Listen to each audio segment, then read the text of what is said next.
Angola descambou. E o nosso erro foi aquele lema de Zé do Fora, 32 é muito, foi o erro.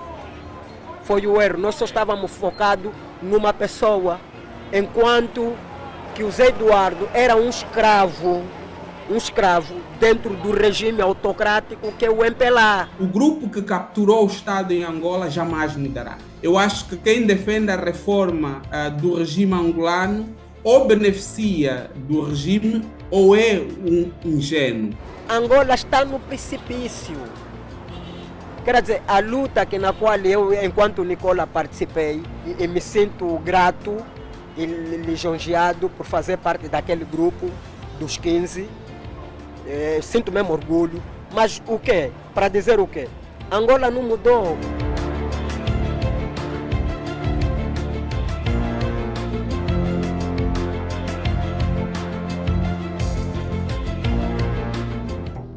O julgamento ainda não tinha terminado, mas os ativistas já adivinhavam a sentença. Penas de prisão para todos. Os 15+2 diziam que este era um julgamento político e estavam agora a pagar a fatura por terem ousado criticar o então Presidente da República. José Eduardo dos Santos estava há mais de 3 décadas no poder. Em março de 2016, a profecia tornou-se realidade. Os 15+2 foram condenados a penas de prisão entre os 2 e os 8 anos por atos preparatórios de rebelião e associação de malfeitores.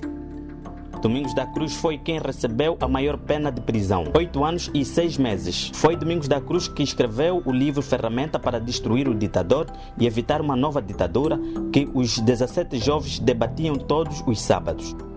Meses mais tarde, os ativistas foram amnistiados. Tudo mudou. A sequência era, depois de sairmos da cadeia, poderíamos levar a luta que nós começamos no 7 de março de 2011 a bom porto, coisa que não aconteceu. Depois do processo dos 15, cada um teve que buscar o seu caminho, aquela sinergia que antes do processo que nós tínhamos esvaineceu. Nosso grupo foi visto cá fora como sendo um grupo, né, homogêneo, mas nós não éramos um grupo homogêneo. Então, as pessoas têm a expectativa de que nós éramos um grupo coeso, preparado, concertado, mas nós não éramos isso. Então era natural que depois da prisão, sobretudo, cada um tomasse os caminhos que lhe fossem viáveis.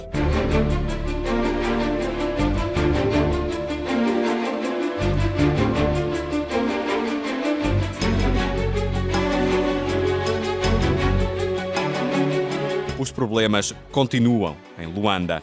Desemprego, lixo nas ruas, alimentos caros. Era assim em 2016 e continua a ser assim agora. Depois do processo dos 15+2 em 2016, alguns dos ativistas saíram da capital e emigraram. Outros ficaram em Angola, mas tiveram dificuldades em encontrar emprego.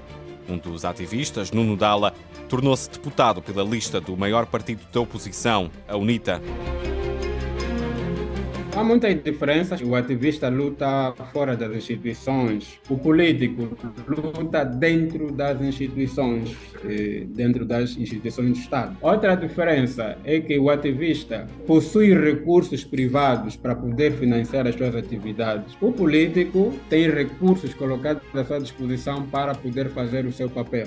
O ativista, efetivamente, pode assumir uma postura disruptiva de luta, ou seja, para ele o sistema pode cair, mas para o político a ideia é fazer uma luta através das instituições existentes, mas no sentido de que as mudanças devem ocorrer de forma gradual. Foi um processo de fingimento, foi um processo que para mim os protagonistas tinham as suas agendas. Essa agenda que eu também não poderei descrever, porque se calhar são eles que poderiam ou que podem explicar melhor. Depois do processo dos 15, não se deu mais a sequência. Angola está no precipício. Quer dizer, a luta na qual eu, enquanto Nicola, participei e me sinto grato e lisonjeado por fazer parte daquele grupo dos 15. Sinto mesmo orgulho. Mas o quê? Para dizer o quê? Angola não mudou. José Eduardo dos Santos ficou na presidência da República até setembro de 2017 e João Lourenço sucedeu-lhe no cargo, ambos presidentes do MPLA, o partido que governa Angola desde 1975. Havia uma expectativa em 2017, quando o presidente João Lourenço entrou ao poder, com um discurso de mais abertura, de mais interação com as pessoas e comprometimento de que facto iria resolver aqueles problemas que não foram resolvidos pelo presidente da República anterior, José Eduardo dos Santos, e sobretudo evitar os erros que ele cometeu. João Lourenço ia colhendo elogios daqui e da lá. Algumas coisas que eram das nossas exigências, como por exemplo as liberdades de expressão, a imprensa, o controle da mídia, pareceu haver alguma outra abertura e por ali e tal. E as pessoas ficaram assim, vamos ver. Mas não tardou muito. O presidente João Lourenço prometeu estancar um enorme mal no país, a corrupção. E os processos na justiça começaram, de facto, a avolumar-se. Angola começou a recuperar capitais e imóveis supostamente comprados com dinheiro ilícito. Mas não tardaram as críticas sobre a alegada seletividade no combate à corrupção. E não só, alegações de corrupção na própria justiça. Hoje vemos que os próprios corruptos continuam ali. Estamos a ver o caso da presidente do Tribunal de Contas, do presidente do Tribunal Supremo. Então, estamos numa situação em que o discurso não se identificou com a prática e, portanto, temos um retrocesso desse ponto de vista, porque havia a expectativa de que as coisas pudessem melhorar. Ao não melhorar, então, há um retrocesso. O sistema também cria estratégia de como desbloquear as pessoas que lutam. E então, por exemplo, semeia calúnias, semeia intrigas, não é? Vai dividindo, vai subornando pessoas.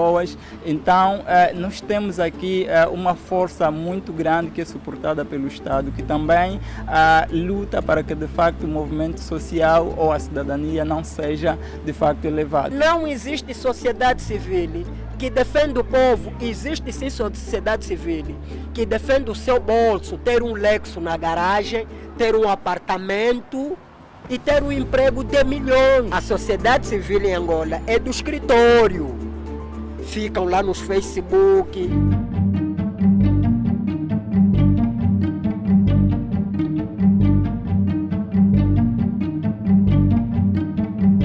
Na época de 2012, existia muito jovem comprometido com a causa. Atualmente, o mediatismo estragou a mentalidade dos jovens, e onde o partido que sustenta o governo entendeu que muitos desses jovens são vulneráveis, descorrompendo. Eu acho que nem sim nem não, né? Não dá para subestimar e não dá para sobrevalorizar. Tu não tens os sêniores da revolução à frente para inspirarem, são os jovens a saírem a fazerem os protestos, e numa dessas manifestações deu em morte até o Inocêncio de Matos, foi baleado numa dessas manifestações. Os protestos aumentam, sobretudo desde 2022, ano de eleições. O MPLA voltou a ganhar, João Lourenço regressou à presidência da República. Mas o país está a mudar. Em 2022, pela primeira vez na história, o MPLA não ganhou nem em Luanda nem em Cabinda. A nível nacional, o partido conquistou o menor número de deputados de sempre, 124. Havia no ar um cheiro à alternância nas eleições passadas. Mesmo assim, será que a revolução ficou adiada?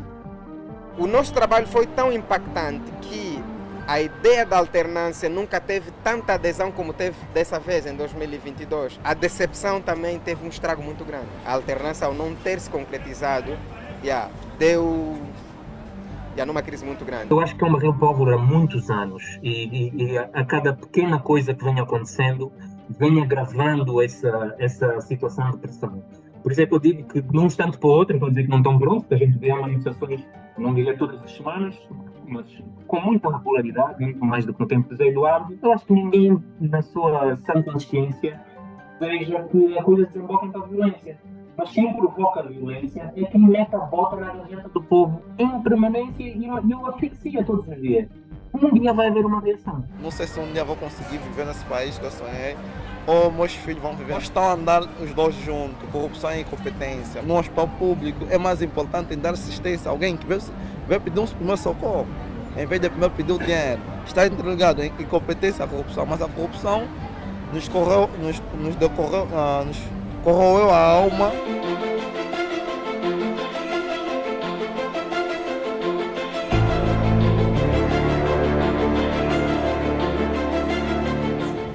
A revolução foi adiada?